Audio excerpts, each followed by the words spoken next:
Salut tout le monde. Alors je vais essayer la voix off parce que la vidéo que j'avais postée précédemment, la même, le son n'a pas marché. Alors je vais vous parler des Acromermex Octospinosus que vous pouvez voir dans un setup de chez Gestion Ant. Setup tout en verre. Et ça a bien évolué puisque maintenant j'ai deux champignons. J'en avais même trois fut un temps. Donc j'avais le gros champignon, le blanc, vous voyez, qui était debout, qu'elles m'ont fait tomber une première fois. Puis elle me l'avait rebâti debout et le refait tomber une nouvelle fois.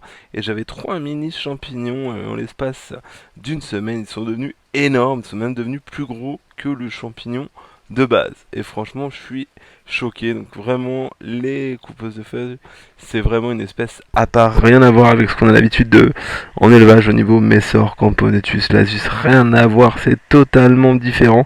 Et c'est vraiment une tuerie. C'est une espèce que je connais encore mal, hein, parce que j'ai pas énormément d'expérience en coupeuse, hormis une ATA, mais je voulais vous partager ce moment, que vous puissiez voir un petit peu donc la colo, l'évolution du champignon, des bah, de ce qu'elle coupe en fait en feuille. On peut voir également le couvain parce que là en ce moment il fait chaud dans la pièce, c'est la seule crainte que j'ai, donc je fais attention aux températures, mais effectivement on est dans une période assez chaude, hein, avec l'été en plus qui arrive à toute balle, ça promet. On va essayer de surveiller tout ça. Donc, comme je vous disais, pas mal de couvains en hauteur. On voit également des pétales de fleurs qu'elles mettent dans le champignon pour le nourrir. Et on peut voir toutes les castres. On peut voir. Donc là, vous voyez, couvain, on le voit quand même vachement bien. C'est vachement cool, hein. Et là, on voit un tout petit champignon qui est en train de fusionner entre guillemets, hein. Tous ensemble sont tous fusionnés et elles nourrissent tout le monde. C'est assez marrant de les voir comme ça. Donc là c'est le nouveau champignon qui est là et avec les nouvelles ouvrières comme on peut le voir là, et on peut voir la différence de taille, c'est assez ouf. Franchement, c'est une espèce de dingue. Donc, qui aime beaucoup l'humidité. Maintenant, elles gèrent eux-mêmes, hein, l'humidité au niveau de la cuve. Je les laisse gérer. Juste, je surveille qu'il y ait toujours un peu de condensation et je leur propose toujours de la vermiculite et de la perlite dans un petit gobelet d'un air de chasse que j'humidifie toutes les semaines pour leur donner du matériel si elles ont besoin pour amener plus d'humidité dans la chambre du fungus, donc le champignon de ces dames. En tout cas, c'est vraiment une espèce géniale et on voit vraiment la symbiose entre guillemets entre la fourmi et le champignon. L'un ne pourrait pas vivre sans l'autre.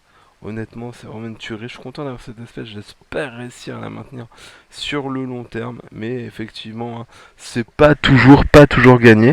Mais on va essayer de faire au mieux, pour les garder longtemps, que ça puisse évoluer, que vous puissiez les voir et allez, soyons fous, avoir des sexués. Mais bon, on n'en est pas là, hein. En général, c'est vers 2-3 ans. Et de ce que j'en ai entendu par rapport aux éleveurs, quand il y a des sexués, généralement le champignon prend cher et on peut vite perdre sa colonie. Il faut être vraiment réactif pour virer un maximum de sexués pour pas épuiser le champignon. Voilà un petit peu pour les Acromermex qu'on trouve en Guyane, en île de la Réunion, donc tous les dom en fait, quasiment, en Amérique du Sud, et on peut voir l'aire de chasse, où je leur mets plein de végétaux, un peu tout, du troène, des roses fraîches, des roses sèches, des flocons d'avoine, des feuilles de pommier, de framboisier, de rosier, je leur mets tout ce que j'ai sous la main, pour essayer de diversifier un maximum leur alimentation. Elles ont un abreuvoir et le fameux petit ramequin que je vous disais avec donc la perlite, la vermiculite et allez, rouler jaunesse et on peut voir les petites aérations de la cuve en haut et c'est parti.